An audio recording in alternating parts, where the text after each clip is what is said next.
Good evening and salutations, my GH fans.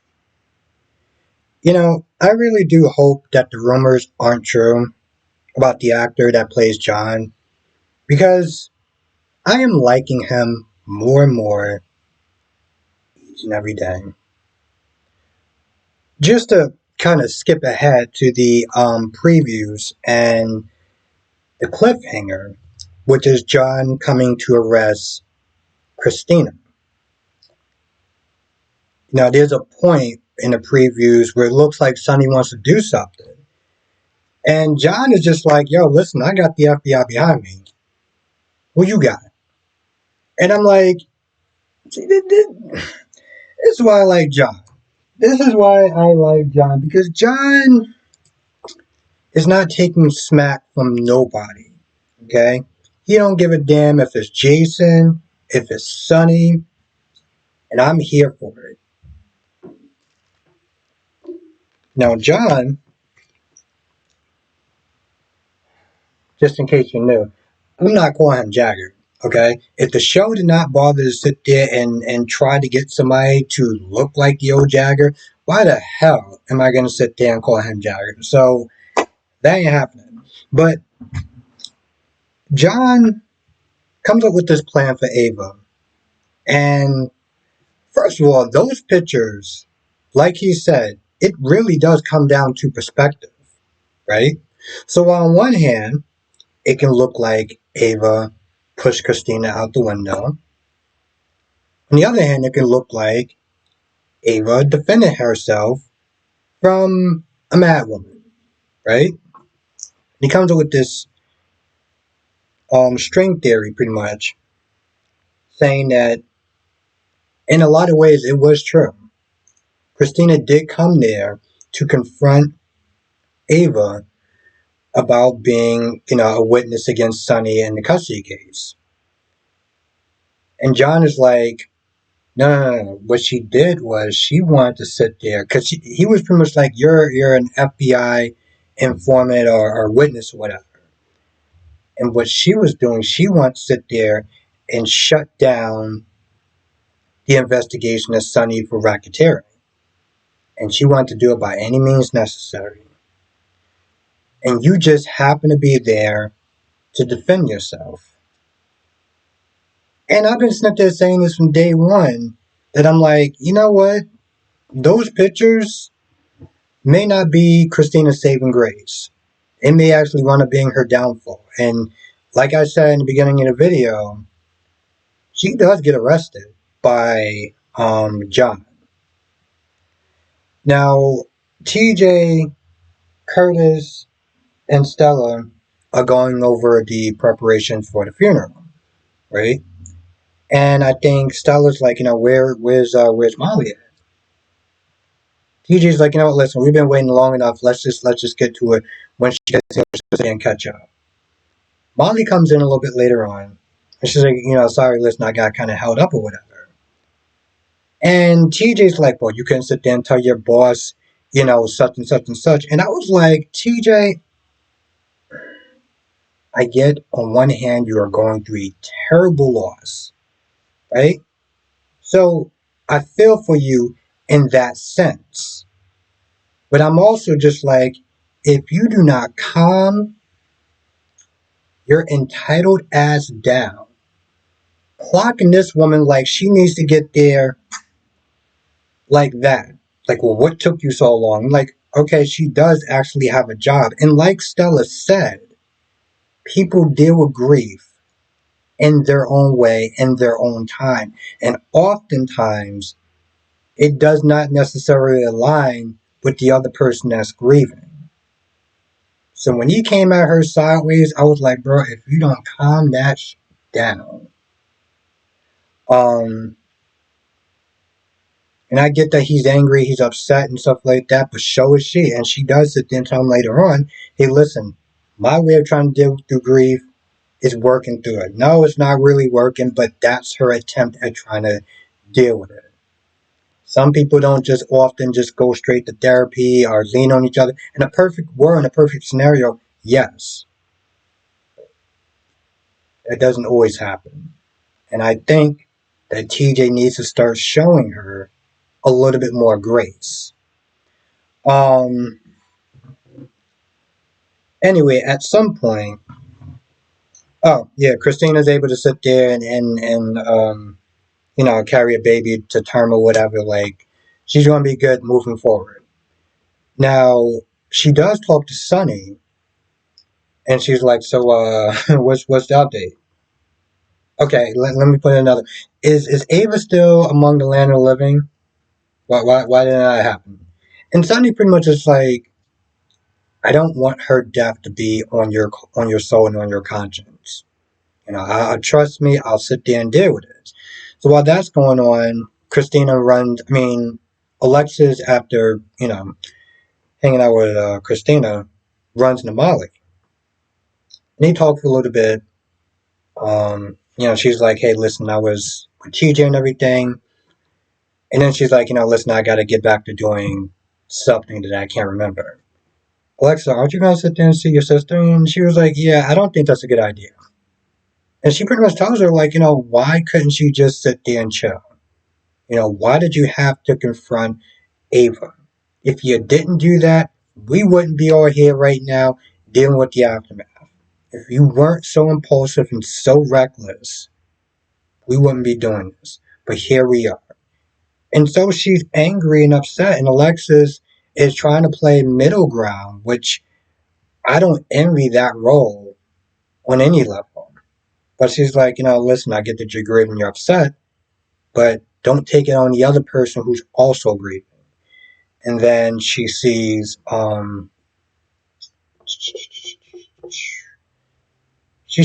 Sunny with Christina, and that's when John comes in because she's in a wheelchair. Which, just on a side note, I know somebody told me this before, but there's a point. You know what? Never mind. I'm not even gonna get into that.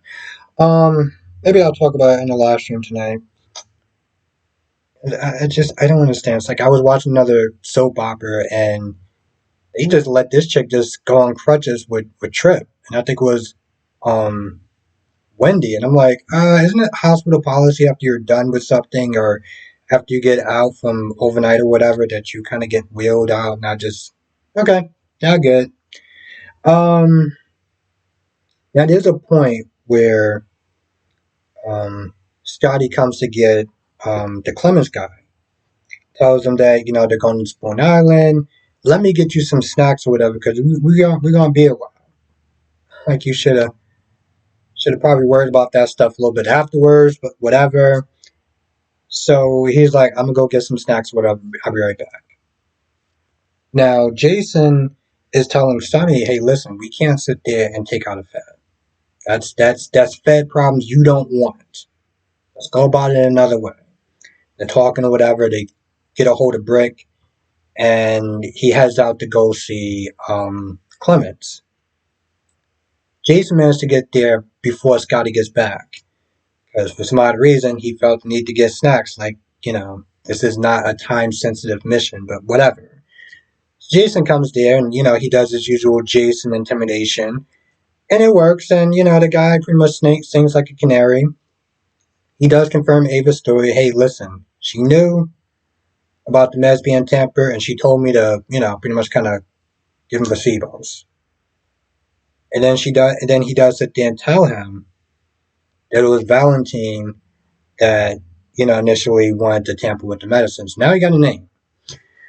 And I thought that he wasn't going to get a chance to do it, like John was just going to come in there and stop him before he did, but nope.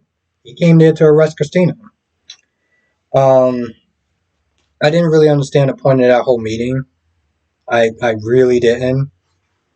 With Laura and Anna and Brendan, there's a point where she's like, we're on a unique opportunity.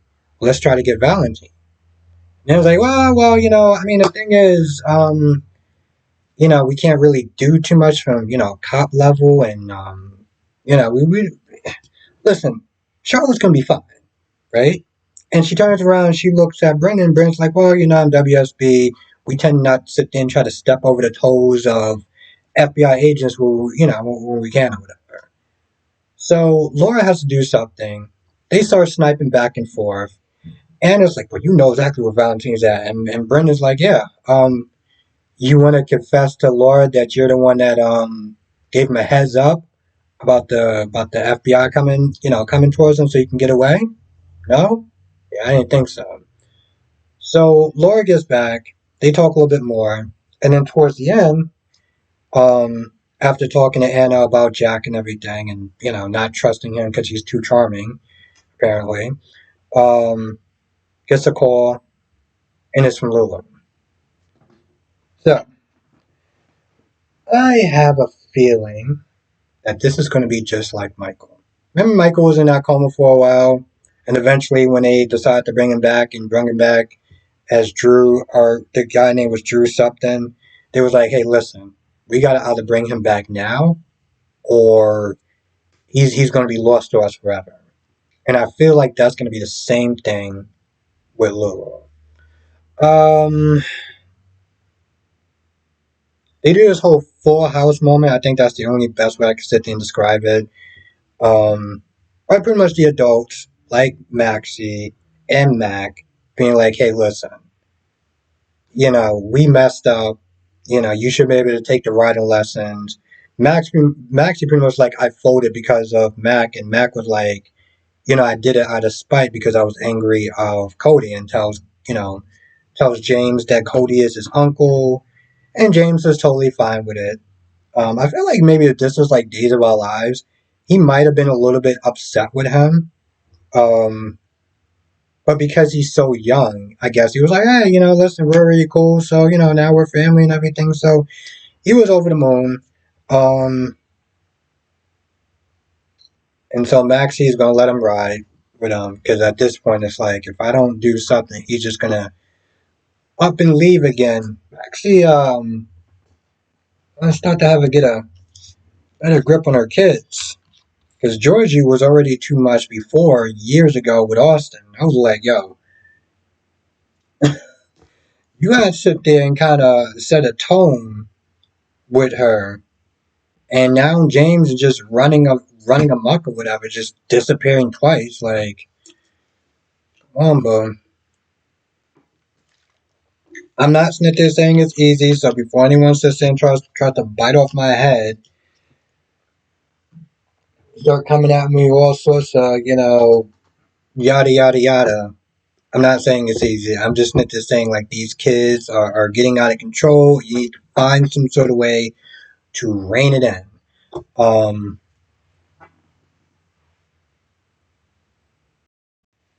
so much going on. Oh yeah. Sasha decides, after seeing what Cody did, I think they start making out and sort of previews, knocking boost time. I mean, hey, listen, eh, it was a joke I was going to sit there and say, and I just don't feel like it's going to land. So, yeah, but after Smith is seeing what he did, X, Y, and Z is going to happen. That's what I'm going to say about that. Um, and TJ comes to see Ava and asks him flat out, "Hey, listen, I'm a grieving father. What happened in that hotel?"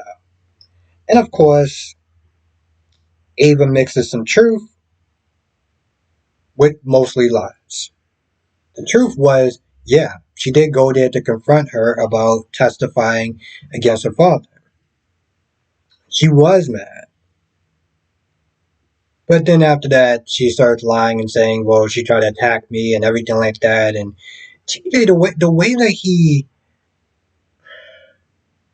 replied back the same sentence, like, oh, so she really came at you and, she attacked you and she started first. It was like he almost wanted to believe it. He wanted to believe what Ava said because he already is blaming her anyway. So he's taking her story, even with her reputation, even with Ava's lying, treacherous reputation, he is taking it as a grain, he's just taking it. Um,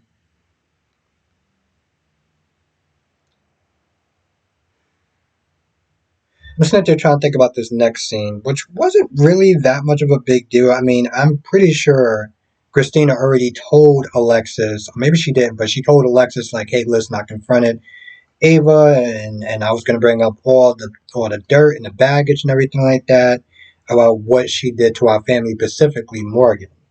Um, yeah, I think that's about it. Let me double check my notes. Anyway, I just didn't say Curtis is there. I mean, he really didn't. He could have been there, or not been there, and it really wouldn't have made a difference.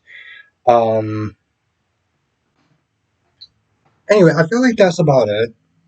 But with this episode, so many people and so much stuff going on, I'm bound to miss something. But I think I covered the gist of the episode. And of course, if I missed anything, write it down in the comment section below.